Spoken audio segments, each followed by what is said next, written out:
복음의 소식을 전하라.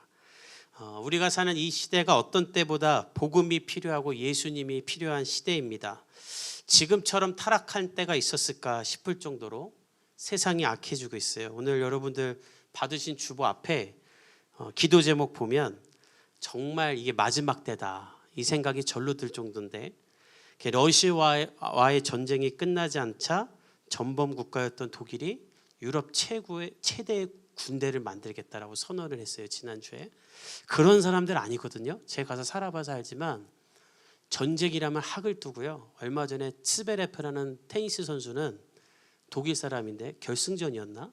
이렇게 하는데 자기 나라 독일 사람이 자기를 응원한다고 히틀러 찬양가를 불렀어요. 근데 그 테니스 경기장에 있는 사람들은 다 몰라 그게 히틀러 찬양가인지.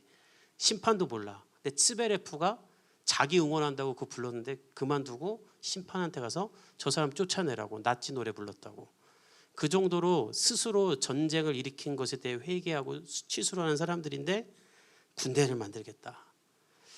또 캄보디아에서는 아까 기도해 주셨지만 이게 범죄도시 영화에서나 보던 일이 일어나고, 지난주 우리나라에서 인구조사를 이제 실시한다고 통계청이 했는데 그 칸에 남자가 남자를 여자가 여자를 배우자로 할 수 있도록 칸을 열어놨어요. 일부 기독교 단체가 이러면 안 된다 했더니 아예 그냥 조사만 하는 거다라고 했지만 이 발표가 났을 때 뉴스와 통계청보다 동성애자들이 먼저 알고 이것을 환영하고 축하하는 걸 보면 정말 이게 시대가 어디까지 가는가. 마약과 중독과 우울과 불안이 사회를 덮고 있고 사람들이 분별을 못하고 삽니다. 지난주 뉴스에 도배가 됐던 기사인데 연예인들이 유방암 환우들을 위한 자선 기부를 한다 놓고 자기들끼리 술파티를 벌였어요. 얼마나 지탄을 받고 있는지 몰라요. 왜 그걸 분별하지 못했을까? 생각이 없는 사람들이어서 그랬을까? 아닙니다. 세상 전체가 악해지고 혼탁해지고 분별하지 못하고 길을 잃기 때문에 그 안에 속한 우리도 나도 모르는 사이에 그렇게 휩쓸려 다니는 거예요. 어저께 교회 물품 사러 다이소에 갔다가 정말 놀란 건 할로윈 문품들이 가득한 거예요. 수년 전 수많은 젊은이들이 이태원에서 할로윈 파티하다 그렇게 많이 죽었는데, 또 최근에는 그들을 구조하던 사람들도 트라우마에 이기지 못하고 스스로 목숨을 끊는 일이 일어났는데, 그 아픔의 뉴스가 한쪽에서 계속 나오고 있는데도 올해 이태원에서 어마어마한 할로윈을 한다고 경찰 병력들을 배치시킨다고 하더군요. 세상이 미쳐 돌아가는 거예요. 거기서 그렇게 많은 젊은이들이 죽은 지 몇 년이나 됐다고 또 그것을 한답니까?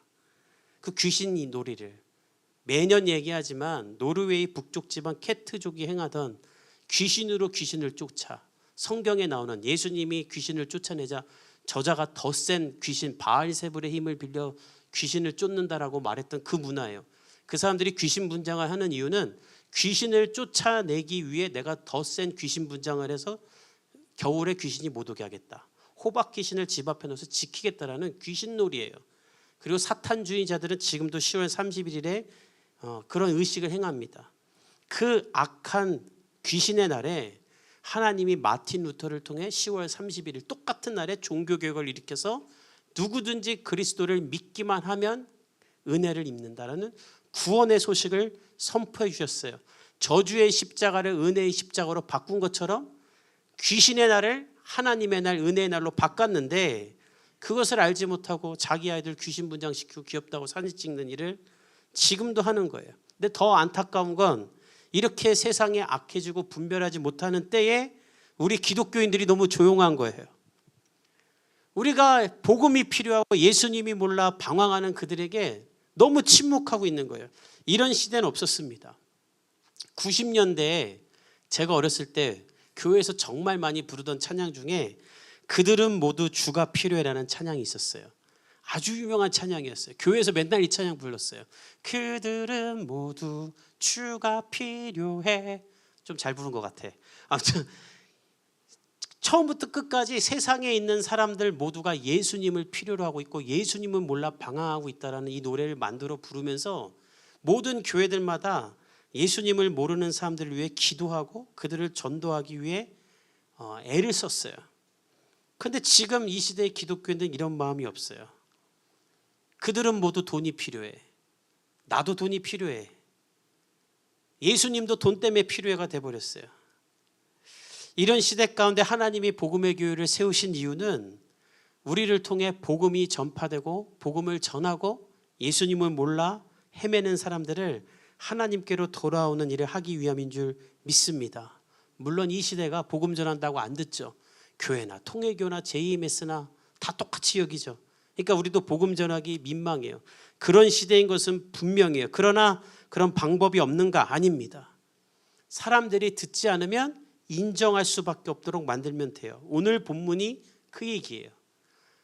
오늘 본문 우리가 너무나 잘 아는 다니엘의 세 친구 이야기인데, 우리 먼저 여러분들 성경책으로 오늘 3장을 다 볼 거거든요. 성경책으로 보면 돼요. 4절부터 6절까지 한번 읽어봅시다. 오늘 본문 4절에서 6절까지 시작. 선포하는 자가 크게 외쳐 이르되 백성들과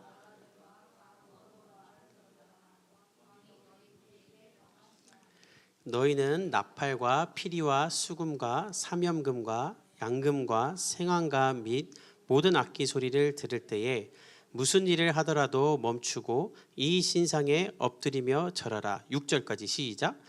누구든지 엎드려 절하지 아니하는 자는 즉시 맹렬히 타는 풀물불에 던져 넣으리라 하였더라.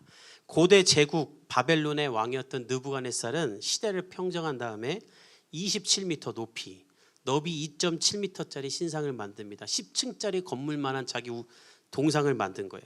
그리고 오늘 본대로 모든 총독과 수령과 행정관과 모사와 재무관과 재판관과 법률사와 각 지방 모든 관원, 정리하면 바벨론의 모든 정치 지도자와 공무원들을 다 불러놓고 말하는 거예요. 니네가 하루 중에 무슨 일을 하든지 간에 각종 악기 소리가 울리면서 음악 소리가 들리면 이 신상, 나의 우상 앞에, 내 신상 앞에 엎드리며 절하라.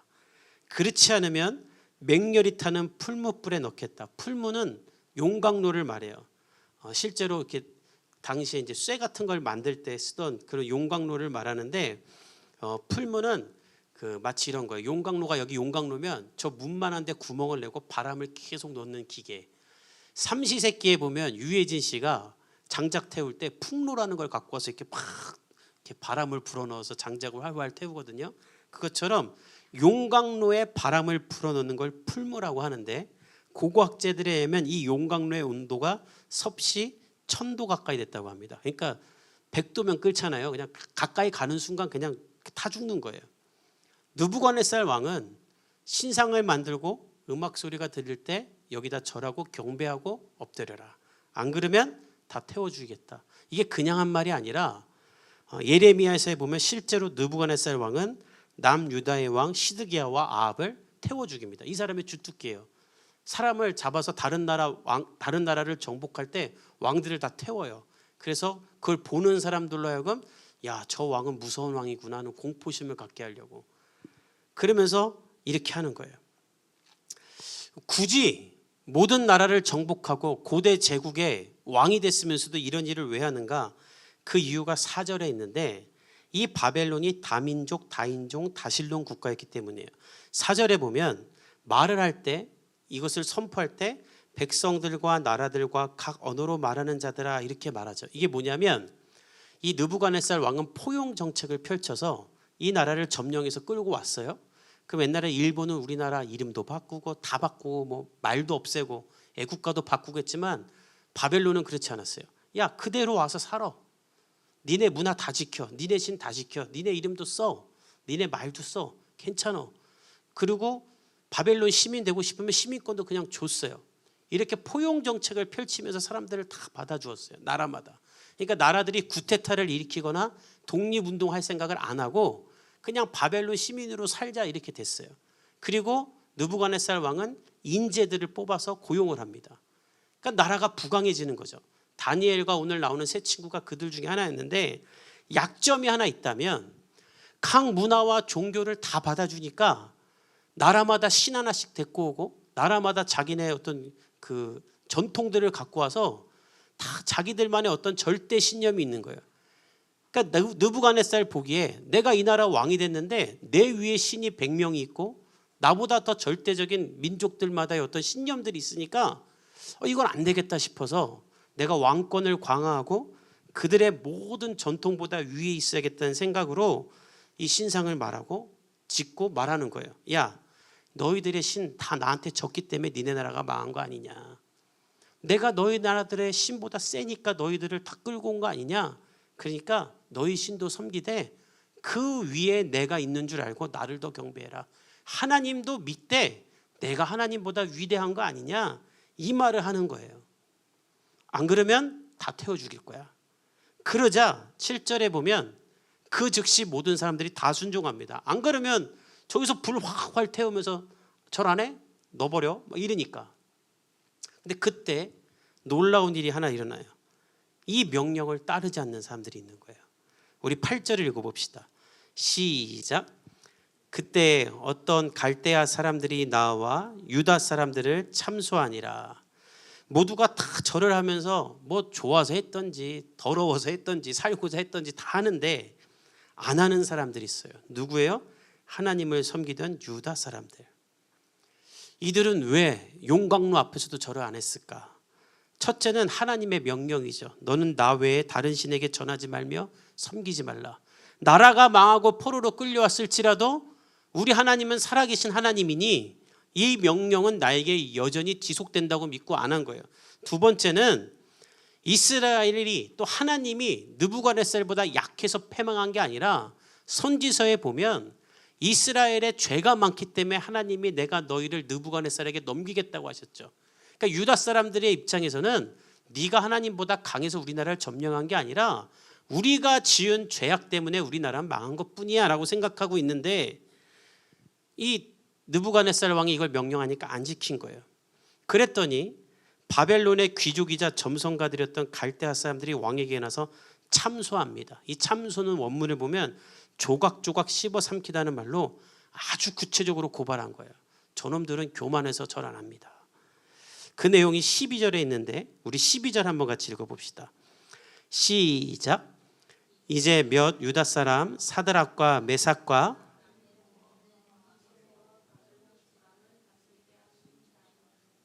왕이여 이 사람들이 왕을 높이지 아니하며 왕의 신들을 섬기지 아니하며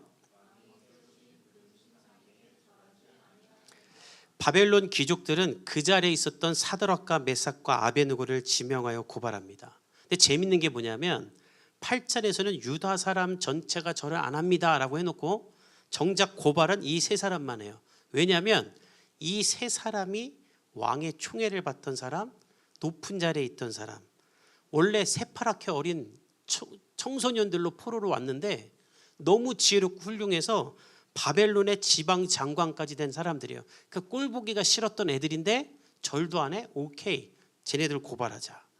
그리고 고발했는데 느부갓네살 왕이 분노를 해요. 우리 13절에서 14절 읽어봅시다. 시작. 느부갓네살 왕이 노하고 분하여 사드락과 메삭과 아베느고를 끌고 오라 말하매 드디어 그 사람들이 왕의 앞으로 끌어온지라. 14절도 시작. 느부갓네살이 그들에게 물어 이르되 사드락 메삭 아베느고야 너희가 내 신을 섬기지 아니하며 내가 세운 금 심상에게 절하지 아니한다 하니 사실이라. 여러분 이 13절 14절이 되게 재밌는데요. 13절에 보면 느부갓네살 왕이 이 말을 듣자마자 엄청 열받아요. 노하고 분노했다. 부들부들 떨었다. 우리말로 따지면 피커솥이에요. 피커솥. 피가 거꾸로 쏟았다. 그래서 당장 끌고 와 했는데 14절에 막상 끌고 오니까 너무 부드럽게 말해요. 방금 전에는 막 죽일 듯이 하더니 갑자기 오자마자 너희들 내가 듣자니 신상에 절 안 했다는데 사실이냐? 이렇게 부드럽게 말해요. 왜 그러냐면 너무너무 화가 났는데 막상 얘네들 얼굴을 보니까 내가 너무 사랑하고 이쁘고 좋아하는 애들이다 보니까 화를 못 내겠는 거야. 그리고 기회를 주고 싶은 거예요. 우리 집에 그런 애가 하나 있거든요. 정말 엄마한테 두들겨 맞을 짓을 하고도 엄마가 혼내려고 하면 애교를 싹 부려서 안 맞아요. 우리 아들 유치원에서도 그 짓을 하더고 막. 그래서 선생님이 상담할 때 저도 가끔씩 말릴 때가 있어서 정신을 차리고 혼냅니다 그러더라고요. 이 세 사람은 왕이 너무 사랑하고 좋아하고 이쁜 애들이었어요. 근데 막상 봤더니 얘네 진짜 왜 절 안 했을까? 또 얘네는 내가 불에 넣고 싶지 않아요. 그래서 15절에 보면 기회를 주는데 여러분 눈으로 15절을 잘 보세요. 이제라도 너희가 준비했다가 악기 소리 들으면 절하라가 아니라 절하면 좋겠다 이렇게 말해요. 절하면 좋겠다.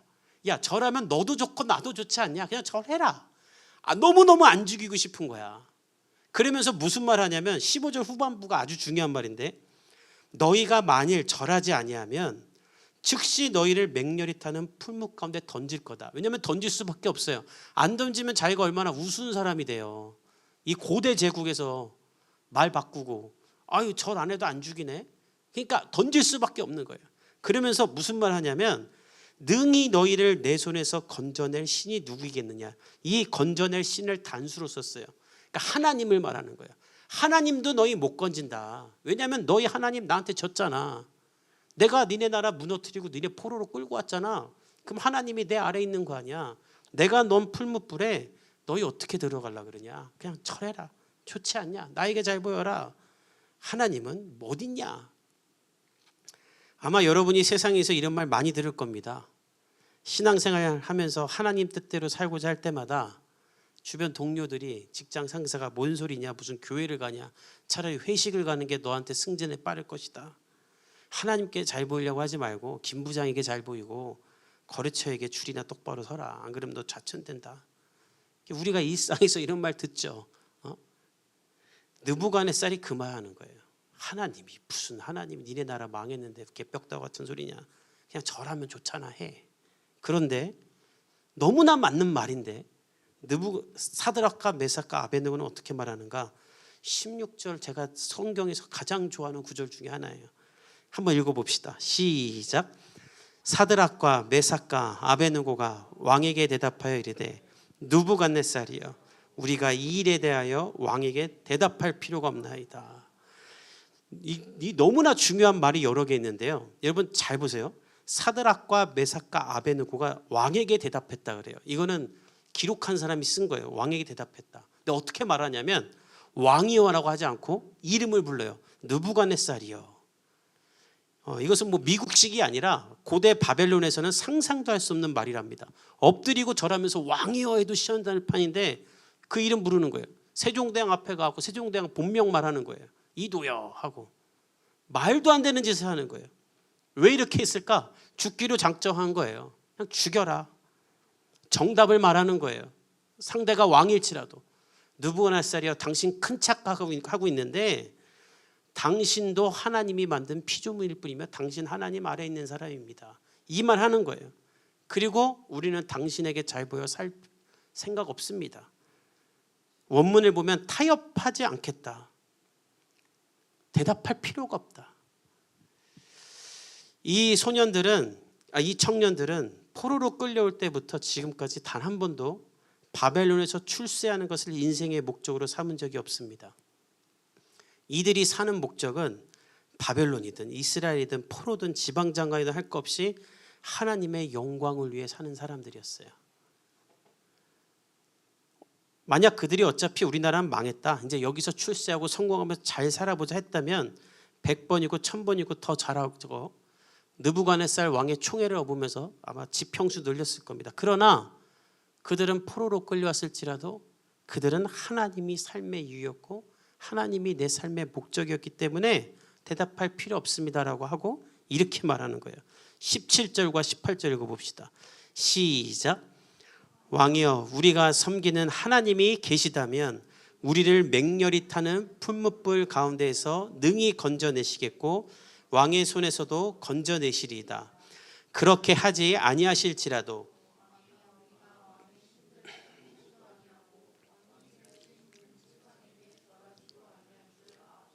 사드락과 메삭과 아베느고 말합니다. 하나님은 우리를 맹렬히 타는 풀무불에서 건져내신 하나님입니다. 당신의 손에서 건져내실 겁니다. 그러나 그리 아니하실지라도 나를 구하지 않을지라도 내가 불에 타 죽을지라도 나는 하나님을 섬겼던 사람으로 그냥 죽을 것입니다. 그러니까 여러분 이 사람들이요.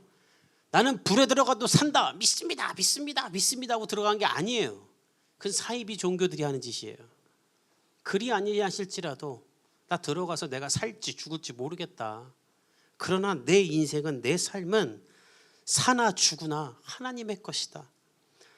내가 기도한다고, 내가 바란다고, 내가 원한 대로 하나님이 해줘야만 하나님이냐? 아니다. 내 뜻대로 되지 않아도, 내가 원하는 대로 되지 않아도 나는 상관없다. 내가 신뢰하는 하나님, 완전하신 하나님의 주권대로 나는 하나님 앞에 내 삶을 드릴 것이다. 결정은 하나님께 있다라고 참된 신앙을 바벨론이라는 세상 앞에서 그들이 보이는 거예요. 전 여러분들에게 이 신앙이 있기를 예수님의 이름으로 축복합니다. 그러자 어떤 일이 일어나는가? 하나님이 증명돼요. 우리 23절에서 25절까지 읽어봅시다. 시작. 이 세 사람 사드락과 메삭과 아베느고는 결박된 채 맹렬히 타는 풀무불 가운데에 떨어졌더라. 느부갓네살 왕이 놀라 급히 일어나서 모사들에게 물어 이르되 우리가 결박하여 불 가운데에 던진 자는 세 사람이 아니었느냐 하니 그들이 왕에게 대답하여 이르되 왕이여 옳소이다 하더라. 왕이 또 말하여 이르되 내가 보니 결박되지 아니한 네 사람이 불 가운데로 다니는데 상하지도 아니하였고 그 넷째의 모양은 신들의 아들과 같도다 하고. 느부갓네살 왕은 너무 화가 나왔고 이 풀무불을 7배나 세게 태우라고 합니다. 그러니까 근처에 이 세 사람을 풀무불에 집어넣으려고 했던 그 사람들이 먼저 타서 죽을 정도였어요. 근데 던졌는데 안 죽어요. 타지도 않을 뿐더러 네 사람이 움직여요. 오늘 인근대로 야 결박되지 않은 네 사람이 불 가운데로 다니는데 상하지도 아니하고 넷째의 모양은 신들의 아들과 같다. 하나님이 주의 천사를 보내 이들을 보호하시는 거예요. 왜 그랬을까요? 그가 멸시했던 하나님이 여전히 살아계신 하나님이며 누가 건질 수 있느냐라고 말했던 그의 교만 위에 살아계신 하나님이 건지시는 것을 눈으로 보게 하는 것이죠. 그래서 어떤 일이 일어나냐면 26절에 느부갓네살이 그 풀무불 앞에 가갖고 이렇게 말합니다. 지극히 높으신 하나님의 종 사드락 메삭 아베느고야 나와서 이리로 오라. 누가 너희를 구원할 수 있느냐고 말하며 하나님을 멸시하고 내가 하나님도 이긴 사람이다라고 말하던 느부갓네살이 하나님을 인정하는데 지극히 높으신 하나님이라고 인정해요. 그냥 하나님도 아니고 지극히 높으신 하나님, 나랑 비교도 할 수 없는 하나님이구나. 이 바벨론에 있는 수많은 신들과는 비교할 수 없는 신 중의 신이구나. 그의 종인 사드락과 메삭과 아베느고야 나와라. 그러면서 나오니까 이제는 하나님을 찬송하기까지 하는데 우리 28절 읽어봅시다. 쭉 건너가서 28절 시작. 느부갓네살이 말하여 이르되 사드락과 메삭과 아베느고의 하나님을 찬송할지로다. 그가 그의 천사를 보내사 자기를 의뢰하고 그 하나님 밖에는 다른 신을 섬기지 아니하며 그에게 절하지 아니한 종들을 구원하셨도다. 느부갓네살이 하나님을 찬양하고 높이고 자랑합니다. 하나님을 멸시하고 내 아래에 있던 신이라고 말하던 사람이 하나님을 높이고 찬송하고 말해요. 여러분 왜 세상이 우리를 보고 하나님을 안 믿고 예수님을 안 믿는지 아십니까? 우리가 이 세 사람처럼 하나님 믿지 않기 때문이에요. 우리를 보면서 교회를 따라갈 이유가 없는 거예요. 뭐 하나님 믿는다는데 나랑 다를 것도 없고 먹는 거 마시는 거 똑같고 저 사람이 가는 교회나 내가 가는 점집이나 어차피 다 마음의 평안을 얻으러 가는 건데 뭐 하나님이 있는지도 모르겠고 우린 보여주지도 못하고 그러니까 사람들이 하나님을 받아들이지 않는 거예요. 세상이 왜 느부갓네살처럼 하나님을 멸시하는가? 사드락과 메삭과 아베느고 같은 하나님의 사람이 이 시대에 없기 때문이에요. 다시 말하면 이 시대에 기독교인은 많으나 이렇게 제대로 믿는 사람은 없는 거예요. 그런 중에 저와 여러분을 복음의 교회로 모이게 하신 이유는 무엇인가? 저와 여러분이 타협하지 않고 이 세상 가운데 이런 하나님의 사람으로 살기를 원하시는 것 아니겠습니까? 저와 여러분이 그런 복음의 사람들 되기를 예수님의 이름으로 축복합니다. 그러려면 방법은 하나예요. 그냥 하나님 사랑하면 되는 거예요. 여러분 노력해서 이렇게 믿음의 사람 되는 거 아닙니다. 나도 이렇게 살아야지. 나도 회사에서 이렇게 살아야지. 됩니까? 절대 안 돼요. 세상 문화가 안 그런데. 내가 거룩하게 살아야지 하면서 하면 그냥 나만 계속 자책하게 되고 하나님도 멀게 되고 여러분 그럼 은혜는 다 까먹게 돼요. 여러분 사드락과 메삭과 아베느고처럼 되는 방법은 우리가 뭘 해서 되는 게 아니에요. 그냥 하나님 사랑하고 기뻐하고 즐거워하면 저절로 되는 거예요. 제가 다니엘서 6장을 설교할 때 한번 이야기했는데, 느부갓네살이 이스라엘을 파멸시킨 다음에 포로들을 끌고 와서 용모가 아름다운 사람들, 지혜로운 사람들만 모아서 왕궁에 두면서 키웠죠. 이 세 사람이 그렇게 커서 지방장관이 된 사람들인데, 이 사람들은 그 고대 제국 바벨론의 놀라운 특권을 누리면서 어렸을 때부터 지금까지 어떻게 살았는가? 우리는 바벨론에 있는 문화는 따르지 않겠다. 그 안에 신이 100개가 있었고 사원이 100개가 있었고 마두둑이라는 사원이 90m짜리가 있었는데 그 안에서 온갖 매춘과 음란함을 행했어요. 그걸 보면서 이들은 우리가 아무리 여기서 지위가 높아지고 힘이 세져도 우린 저거랑은 별개로 살자. 저거 따르지 말자. 우리는 하나님이 더 좋아. 그러면서 그 포로된 생활에서도 다니엘은 하루에 3번씩 기도했던 것처럼 하나님을 즐거워하고 하나님을 기뻐하고 하나님과 함께 살았어요. 그러니까 포로로 끌려와도 하나님과 함께 사는 기쁨이 내 안에 있으니 나를 거기다 집어넣는다 해도 나는 하나님을 따를 거예요. 나는 하나님만 사랑할 거예요 라고 말하면서 타협하지 않을 수 있었고, 그 가운데 하나님은 나를 사랑하는 그들을 높이신 거예요. 어디까지 높이는가? 29절과 30절 읽어봅시다. 시작. 그러므로 29절부터 30절 시작. 그러므로 내가 이제 조서를 내리노니 각 백성과 각 나라와 각 언어를 말하는 자가 모두 사드락과 메삭과 아베느고의 하나님을 경솔히 말하거든 그 몸을 쪼개고 그 집을 거름토로 삼을지니 이는 이같이 사람을 구원할 다른 신이 없음이라 하더라. 왕이 드디어 사드락과 메삭과 아베느고를 바벨론 지방에서 더욱 높이니라. 지가 하나님 제일 멸시했으면서 이제 앞으로 하나님 멸시하면 내가 가만두지 않겠다는 거예요. 그리고 사드락과 메삭과 아베느고를 높입니다. 사랑하는 성도 여러분, 여러분이 하나님을 사랑하게 되면, 하나님을 더 즐거워하게 되면 내 자발적으로 거룩을 선택하는 삶을 살 수밖에 없어요.